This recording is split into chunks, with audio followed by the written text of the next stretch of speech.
Jemaat yang dikasihi Tuhan Yesus Kristus, ada seorang Skotlandia yang memiliki sebuah perahu kecil dan bekerja dengan mengoperasikan perahu kecilnya itu mengantar penumpang dari danau sebelah ke daratan seberang. Suatu hari ada seorang penumpang yang memperhatikan bahwa dayung jadi dayung kiri dan dayung kanan yang dipakai oleh orang Skotlandia ini ukir dayung kiri ukir kata iman. Dan dayung kanan terukir perbuatan. Nah, kedua kata ini menggelitik dan menimbulkan perasaan ingin bertanya dari penumpang ini ke pemilik perahu. Kemudian dia menanyakannya, kenapa ada kata iman, kenapa ada kata perbuatan? Merasa bahwa itu adalah kesempatannya untuk bersaksi orang Skotlandia ini adalah seorang Kristen. Si pendayung ini berkata, baiklah aku akan memperlihatkannya kepadamu. Kenapa dayung kiri iman, dayung kanan ada tulisan perbuatan. Ia pun mengangkat dayung kiri yang bertuliskan iman. Beberapa kali dia mendayung perahu itu hanya berputar-putar di tempat. Tidak maju-maju. Kemudian dia mendayung perahu kanan. Cuma perahu dayung kanan. Berputar mendayung terus. Cuma berputar-putar di tempat. Tidak maju-maju. Itu perbuatan.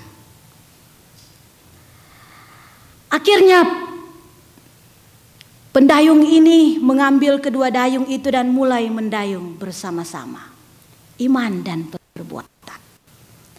Perahu itu pun mulus, meluncur, maju dengan tetap. Katanya kepada penumpang, Anda lihat kan, ini adalah gambaran kehidupan orang Kristen. Iman tanpa perbuatan adalah sia-sia. Kalau cuma iman, tinggal di tempat kehidupan kekristenan. Kalau cuma perbuatan, cuma tinggal di tempat. Jadi iman dan perbuatan harus dikayu bersama-sama supaya kehidupan kekristenan bisa maju. Apakah iman itu? Iman adalah berpegang pada apa yang difirmankan Tuhan Allah dan mendoakan agar janji Tuhan Allah itu terwujud. Iman adalah percaya bahwa Tuhan Allah akan melakukan sesuai dengan apa yang dikatakannya lewat firman-Nya. Iman tidak berasal dari manusia itu sendiri, namun iman diberikan oleh Tuhan Allah kepada setiap orang percaya untuk melakukan tugas tertentu sesuai dengan kehendak Tuhan.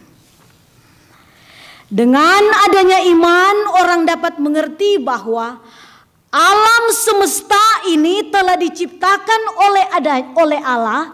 Dan dengan adanya iman orang dapat merasakan bahwa Kristus hadir di dalam hatinya. Tidak ada manusia yang dapat mengerti tentang kasih Allah kalau tanpa iman. Di dalam Alkitab kerap kali, sering kali firman Tuhan memperingatkan kepada orang-orang percaya agar bertahan dengan iman yang teguh di dalam menempuh atau menjalani kehidupan ini. Iman bukanlah sesuatu yang otomatis diturunkan oleh Tuhan Allah. Namun ketika manusia mendengarkan pengajaran Tuhan Allah dan hatinya menerima pengajaran itu, maka timbullah imannya. Orang Kristen percaya bahwa iman dapat mengubah hidup seseorang itu menjadi lebih berarti di hadapan Tuhan. Namun, orang tidak dibenarkan bukan hanya iman saja, melainkan juga dengan adanya perbuatan-perbuatan yang baik. Kalau hanya percaya dan tidak bertindak, tidak ada perbuatan, maka itu bukan iman. Nah, dalam pembacaan Alkitab saat ini, Yakobus 2 ayat 14 sampai 26, khususnya di ayat 24 dikatakan, jadi kamu lihat bahwa manusia dibenarkan karena perbuatan-perbuatannya dan bukan hanya karena iman. Manusia dibenarkan oleh perbuatan-perbuatan dan bukan hanya karena iman. Dapatkah seseorang dikatakan benar apabila tidak melihat perbuatannya? Jika seseorang hanya berkata, aku percaya, aku orang Kristen, tetapi tidak disertai dengan perbuatan-perbuatan sesuai yang Tuhan Yesus inginkan, apakah layak dia disebut sebagai pengikut Kristus?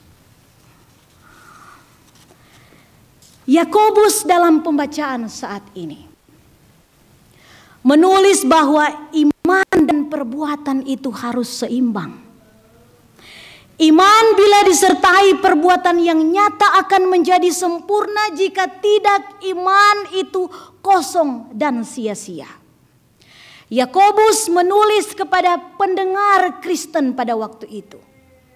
Karena Yakobus di dalam pelayanannya melihat bahwa jemaat pada saat itu hanya mempraktikkan iman, mengatakan dia orang Kristen, dia pengikut Kristus, tetapi tidak dilakukan, dipraktekkan dalam perbuatan yang nyata.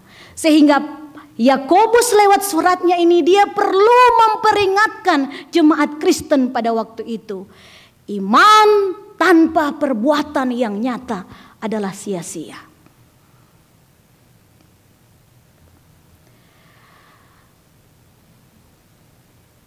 Ajakan dan peringatan serta nasihat Yakobus juga menjadi bagian kita semua sebagai jemaat Kristus, jemaat Kristen yang hidup saat ini, yang menyebut diri pengikut-pengikut Kristus. Bila kita beriman kepada Tuhan dan mengakui bahwa Dia adalah Sang Penyembuh dan Gembala yang baik, sering sekali dalam kehidupan kekristenan kita, ketika kita sakit, ketika kita mengalami banyak sekali percobaan, ujian, tantangan dalam hidup ini, kita mengeluh, panik, bersungut-sungut, dan hilang pengharapan. Dapatkah kita membawa orang kepada Kristus bila kehidupan kita sendiri tidak mengalami kemenangan, sering kehilangan pengharapan? Ini adalah tanda iman yang tidak disertai perbuatan. Bila kita berpegang teguh pada iman kepada Tuhan Yesus, langkah yang tepat jika menghadapi berbagai badai dan gelombang kehidupan ini adalah lari di bawah kaki Yesus, bersujud, berdoa, dan membangunkan Dia yang banyak kali kita taruh di perahu bahtera kehidupan kita. Dalam firman-Nya ini ayat 14, Yakobus bertanya kepada kita, apakah gunanya saudara-saudaraku Jika seseorang mengatakan bahwa ia mempunyai iman padahal ia tidak mempunyai perbuatan, dapatkah iman itu menyelamatkan dia? Dengan demikian tidak ada jalan lain untuk mencapai iman dengan taras yang sempurna selain mempraktekkan firman itu sendiri. Salah satu contohnya adalah kasih yang Tuhan Yesus ingin kita praktekkan dalam kehidupan. Karena kita sudah merasakan kasih yang Tuhan berikan kepada kita lewat pengorbanannya di kayu salib. Kita berkata bahwa kita sangat mengasihi Tuhan. Tetapi kita masih banyak kali menyimpan sakit hati, benci, bahkan tidak bisa mengampuni saudara kita. Apakah ini kasih? Jikalau seorang berkata, aku mengasihi Allah dan ia membenci saudaranya, maka ia adalah pendusta. Karena barang siapa tidak mengasihi saudaranya yang dilihatnya, tidak mungkin ia mengasihi Tuhan Allah yang dilihatnya. 1 Yohanes 4 ayat 20 mengatakan demikian. Jemaat yang dikasihi Tuhan Yesus Kristus, dalam pembacaan saat ini juga ayat 23 sampai 25 tercatat tokoh-tokoh Alkitab yang dibenarkan oleh karena perbuatan imannya. Kita tahu bagaimana cerita Abraham yang mempersembahkan anaknya yang tunggal, yang sangat dikasihinya, anak yang sangat susah didapat. Tapi karena iman Abraham kepada Tuhan, dia mampu untuk melakukan apa yang Tuhan pinta kepadanya. Kita ingat cerita Rahab, seorang pelacur. Di dalam Yosua 2 ayat 21. Sebagai penduduk kota Yeriko, Rahab itu banyak kali mendengar tentang kisah kuasa Allah yang selalu bersama bangsa Israel melawan berbagai musuh pada saat itu. Dan Rahab tahu pada saat itu orang Israel sedang menuju Yeriko, sementara Allah menyerahkan kota itu ke tangan mereka. Dan ketika dua pengintai Israel datang ke Yeriko, Rahab melihat kesempatan untuk bertindak. Apa yang dia lakukan? Dia menolong dua pengintai ini dan mereka selamat. Dan sebagai perjanjian, apabila mereka akan memusnahkan kota Yeriko, Rahab akan diluputkan apabila Rahab menaruh tali kermisi di jendela rumahnya. Dan Rahab melakukan itu. Ketaatan Rahab mengaitkan tali kermisi menunjukkan imannya pada perkataan para pengintai itu yang tidak secara langsung merupakan janji Tuhan. Karena iman pengharapan yang ditaruhnya pada Tuhan Allah dan disertai tindakan yang nyata sebagai respon imannya, Rahab terselamatkan. Jemaat yang dikasihi Tuhan Yesus, sebagai orang Kristen yang mengasihi Tuhan Allah, kita semua telah dipersiapkan Tuhan Allah suatu tempat yang mulia. Oleh sebab itu, kita harus memiliki iman yang teguh disertai perbuatan. Iblis tidak senang dengan orang yang mengasihi Tuhan. Dengan berbagai cara iblis akan berusaha menghancurkan iman orang percaya agar meninggalkan Tuhan. Ketika orang menjadi pengikut Yesus, Yesus pernah mengatakan,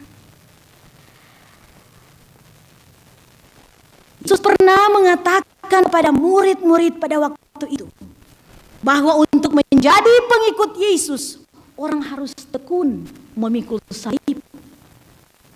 Beriman kepada Yesus dinyatakan dengan perbuatan memikul salib.